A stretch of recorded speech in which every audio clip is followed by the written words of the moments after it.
Item free में ले जाओ। ऐसा हुआ है? हुआ है? एक दिन उधार लेके आओगे तो 5वें दिन से शुरू हो जाएगा, अरे दे दो दे दो दे दो दे दो दे दो दे दो। राइट और रॉन्ग? नहीं हुआ। मेरे दोस्त ने कहा कि प्रोडक्ट परचेज करने से बिजनेस आ जाएगा। कैसे डाइजेस्ट होगा? आज तक आया नहीं था, होगा कैसे? मैं बोला बोलते रहो, फेंक रहा है, लपेट रहा हूँ, ऐसा चल रहा था। दोस्त समझाता चला गया, रिश्तेदार के यहाँ पहुंच गए, लौटते समय फिर समझाते समझाते दोस्त था, मेरे भी समझ में एक बात आई, सारा झंझट छूटे यार। 20,000 रुपया 30,000 रुपया दे देने से मैं कोई आत्महत्या करने के पोजीशन में आऊंगा नहीं। आप लोग भी आओगे क्या? नहीं आओगे। अब आप में से जो 20-30,000 सैलरी वाले भी हो ना, वो भी नहीं आओगे, पक्का नहीं आओगे। अभी कोई बता दे भैया 20,000 रुपया लगा दो, और लगाते ही देखो 2 लाख रुपया मिलेगा 3 महीने में, बोलोगे रुको रुको 20,000 नहीं, अपने 4-5 रिश्तेदारों से भी मांग के लाता हूँ, लगवा देता हूँ, क्योंकि लगाते ही मिलेगा। ये वाला बात आपने सुन लिया ना।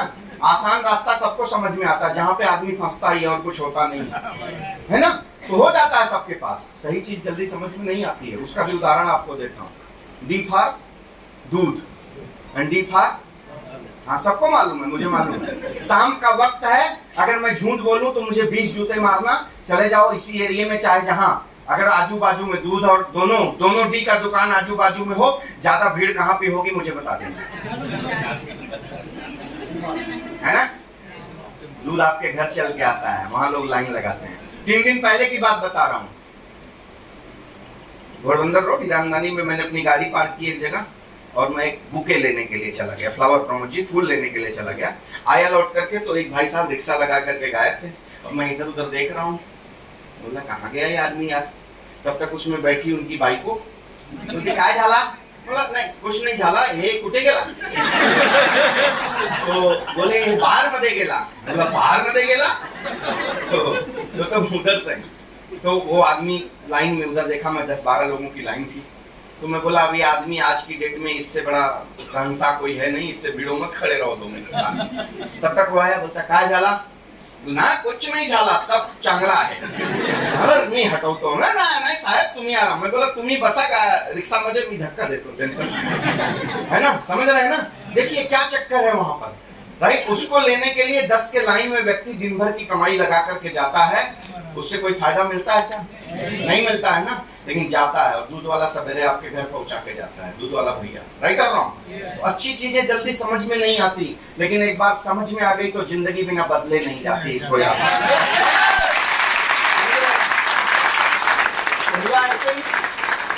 दोस्त को नाराज नहीं कर सकता था, इसके लिए मैंने कुछ बोला नहीं। मैं बोला जो चाहिए ले लो। गोरेगांव उतरा, आपको बताऊं वो बस डिपो है बगल में, हाँ उसके बाजू में एक एटीएम था एक्सिस बैंक का। मेरा एटीएम लेके जितना पैसा था सब उसने निकाल लिया। हाँ सच बता रहा हूँ, इसमें कोई कहानी नहीं बता रहा हूँ, निकाल लिया। मैं कुछ नहीं बोला, मैं बोला ठीक है भाई। दूसरे दिन मुझे फ्लाइट पकड़ना था, मुझे इंडियन करेंसी की जरूरत नहीं थी, वहां डॉलर मिलता। ऐसा नहीं था डॉलर रखा हुआ था, आओ खर्च हो गया फिर जाओ, समझ रहे हो ना, ऐसी वाली हालत थी। चला गया। फिर 1.5 साल तक इस बिजनेस को मैंने कुछ समझा नहीं, क्योंकि मौका भी नहीं मिला, फॉरेन में था और लौट कर आया। मेरा दोस्त कभी भी फॉरेन से कॉल करता था, मैं बातें हाल चाल लेने के लिए, तो मुझे बताता था फलाने लीडर को मिले थे, उनका अचीवमेंट देखा। मैं बोला साले तुमको मैं हाल चाल ले रहा हूँ डॉलर खर्च करके, और तुम मुझे वो बता रहा हूँ। मैं गाली देता था दोस्त, लिटरली गाली में देता था। मैं बोला दोबारा फोन नहीं करूंगा, लेकिन दोस्त था। हर बार ऑफशोर होने के बाद 15-20 दिन के बाद 2-3 सिलेक्टेड लोग होते, तो उसमें से एक दोस्त ही होता था जिसको कॉल करता था, और हर बार वो मुझे ये बताता था कि देख ये हुआ, और मुझे हर बार गुस्सा आती थी, लास्ट में पटक के फोन रख देता था उसमें। राइट, ये चल रहा था सिलसिला। बाद में मैं आया, एक बार मुझे 3 महीने मुंबई में कुछ कारण से रुकना पड़ा अमेरिकन वीजा के लिए। मैं अमेरिका गया हूँ। नॉर्थ अमेरिका में मैं जहाज के बाहर कदम नहीं रख पाता था, क्योंकि मेरे पास अमेरिकन वीजा नहीं था। साउथ अमेरिका में कोई प्रॉब्लम नहीं था, सीमेंस का एक अलग ही वीजा होता है किसी भी दुनिया के किसी भी कंट्री के लिए। तो मैं उसके लिए 3 महीने यहाँ पर रुक गया, और वो रुकने का नतीजा ये हुआ कि मेरा दोस्त उस समय एक छोटी सी कार वैगनार परचेज किया हुआ था, और उस जमाने में वो यहीं पर विरार में रहता था, ठीक है। तो मुझे, मैं विक्रोली में रहता था, दोनों वी में ही रहते थे। तो मुझे वो बोला यार तू बैठा रहेगा? मैं बोला बैठा रहूंगा, कभी कभी जब एम्बेसी बुलाएगी तो जाऊंगा, या कंपनी में रिपोर्ट करने, और कोई काम होता नहीं था।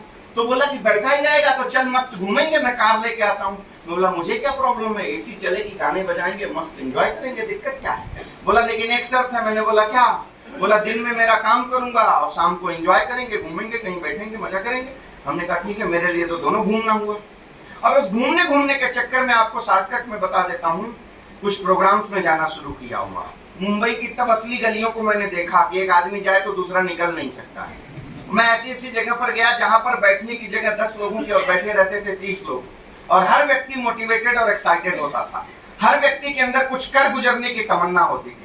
और मेरा दोस्त समझाता रहता था, मैं सुनता रहता था, मैं मन में मजे लेता था। क्या फेंक रहे हैं सब, क्या लपेटा जा रहा है, राइट? सब लोग जय जय कर रहे हैं, राइट? जैसे आप में से बहुत से लोग आज आए होंगे पहली बार। सीधी सी बात है ना, पहली बात तो 10-20-50 हजार की पाइपलाइन में सीधे 2,10,000 हफ्ते का ठोक रहे हो, जाएगा भैया? फटेगा कि नहीं फटेगा? लेकिन करें क्या, जो आता है वही आपको बता रहे हैं, ठीक है? आपका प्रॉब्लम नहीं है, आपने आज तक समझा नहीं। लेकिन एक बात मुझे बताओ, एक बात बताना, जिस जमाने में लोग बैलगाड़ी से चलते थे उस समय किसी ने चर्चा कही रही होगी कि भैया एक दिन आप मुंबई 5 दिन में नहीं, आप 24 घंटे में पहुंच सकते हैं ट्रेन से, या आप 2 घंटे में पहुंच सकते हैं जहाज से। माना होगा किसी ने यकीन? नहीं, यही कहा होगा, एड़ा हो गया है क्या, राइट और रॉन्ग? लेकिन उसी दौर में कुछ लोग ऐसे भी बैठे होंगे जो वर्तमान में बैठ करके भविष्य को देखने की ताकत रखते रहे होंगे, और जिन लोगों ने उस समय अपने भविष्य को देखने की ताकत रखी, उन लोगों ने इतिहास को बदलने का काम किया, चाहे अपने परिवार के लिए, चाहे खानदान के लिए, चाहे समाज के लिए। जरूरत इस बात की है, आपके निगाहों पर जो चश्मा लगा हुआ है उसका नंबर कितना देखता है वो मायने नहीं रखता है। आपको नहीं पता है कि हफ्ते में नहीं, महीने में ही कमाया जा सकता है। ये आपकी जानकारी, आपका ज्ञान, आपकी बुद्धिजीविता, आपका विजन ये बोलता है। लेकिन ये नहीं जरूरी है कि जो आप देख रहे हो वही सही है। कुछ लोग ये डायलॉग मारते हैं, ऐसे ही बाल थोड़ी पका है, सही करो, ऐसे ही थोड़ी पका। आजकल तो जवानी में भी पक जाता, अपना भी काफी पका हुआ है ना, ऐसे ही नहीं पका हुआ है, सही कह रहे हो। लेकिन मुझे नहीं समझ में आती ये बात साहब। एक बात याद रखना, अभी तक आपने जिंदगी में जो सीखा वो आपका तजुर्बा है, लेकिन अपनी जिंदगी में अगर आगे भी सीखने के लिए तैयार रहोगे तो वो सबसे बड़ा तजुर्बा है। याद रखना, याद रखना।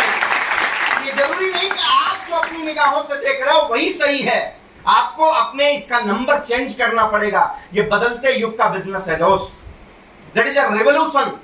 ये direct selling industry 21st century का रेवोल्यूशन है, ये क्रांति है। इसको आप समझने का प्रयास करिए। और आज मैं इसके बारे में ज्यादा लोगों से इसलिए नहीं बोलता हूं क्योंकि हमको एक बात समझ में आती है कि जब परिस्थितियां आपके जीवन में विपरीत हों, हालात आपके जीवन में विपरीत हों, और उस वक्त जो आपका साथ दे वही सच्चा साथी होता है। इट्स राइट और रॉन्ग? मैं अक्सर लोगों से चर्चा करता हूं। मैं जब छोटा सा था, my grandfather was a class 2 officer, he was a block development officer, और वो बड़े ज्ञानी पर्सन थे, बड़ा बुद्धिजीवी व्यक्ति थे, और हर धर्म के बुक्स को, सारी चीजों को स्टडी करते थे, और उसकी निचोड़ निकाल करके वो स्लोगन्स बनवा करके इस तरह से लिखते थे, और जो बैठक थे हमारे यहाँ पर वहां लगवाए रखे थे। तो वहां पर एक चीज लगी थी जो मुझे अब समझ में आती है उसकी मीनिंग। बचपन में मैं लेटता था जब उनके साथ में, तो वहां एक बोर्ड लगा था, उस पर लिखा था, गैर होते हैं रिश्तेदार जब जड़ पास होता है। गैर होते हैं रिश्तेदार जब जड़ पास होता है, टूट जाता है गरीबी में वो भी रिश्ता जो खास होता है। तो मुझे तब नहीं समझ में आती थी, अब समझ में आती है साहब। और इसके बाद मैंने आपसे कहा कि विषम परिस्थितियों में जो साथी हो, और मुझे लगता है कि हमारे आपके पूर्वजों के जीवन में भी ऐसी विषम परिस्थिति नहीं आई होगी। That's the called Covid pandemic, कि जब पूरी दुनिया अपने अपने घरों में कैद हो गई, ऐसी परिस्थिति हमारे आपके 1-2-3 पीढ़ियों ने भी नहीं देखा था। है राइट और रॉन्ग? वो परिस्थिति हमने देखी। और उस समय 30 साल, 35 साल, 40 साल से जो लोग किसी कंपनी, किसी ऑर्गेनाइजेशन में काम कर रहे थे, या तो उनकी सैलरी बंद हो गई, नौकरी चली गई, या 70% तक डिडक्शन हो गया, या यहां तक मैनेजमेंट ने कह दिया भैया मैं बचूंगा तब तो तुमको बचाऊंगा। हुआ या नहीं हुआ? हुआ या नहीं हुआ? ठीक है, हुआ ये चीज। लेकिन that time and that situation, Google search engine पर सबसे ज्यादा जिस इंडस्ट्री के बारे में सर्च किया गया वो direct selling industry, network marketing. जमाना था जब हम लोग और हमारे लोग किसी व्यक्ति को बिजनेस बताने जाते थे। सपोज वो एग्जांपल, एक रिलायंस कंपनी में मैनेजर है, अपने आप को मुकेश अंबानी से कम नहीं समझता था। लेकिन कोविड पैंडेमिक सिचुएशन में मैंने अच्छे जीएम लेवल के लोगों के सामने बैठ करके मीटिंग की, और हर व्यक्ति उस समय ये सर्च कर रहा था कि डायरेक्ट सेलिंग इंडस्ट्री में बेस्ट कंपनी कौन सी है। हमें कहाँ कैरियर बनाना चाहिए। और अच्छे अच्छे प्रोफाइल वाले लोगों ने साइड में इस बिजनेस को चालू किया कि सेकंड ऑप्शन चाहिए जिंदगी में, भरोसा नहीं है। और जिस वक्त लोगों की सैलरी की चिंता लगी हुई थी, उस वक्त यहां पर जो लोग उस वक्त में अपनी जॉब के लिए केवल सीरियस थे, नाम के लिए माई लाइफ बिजनेस करते थे,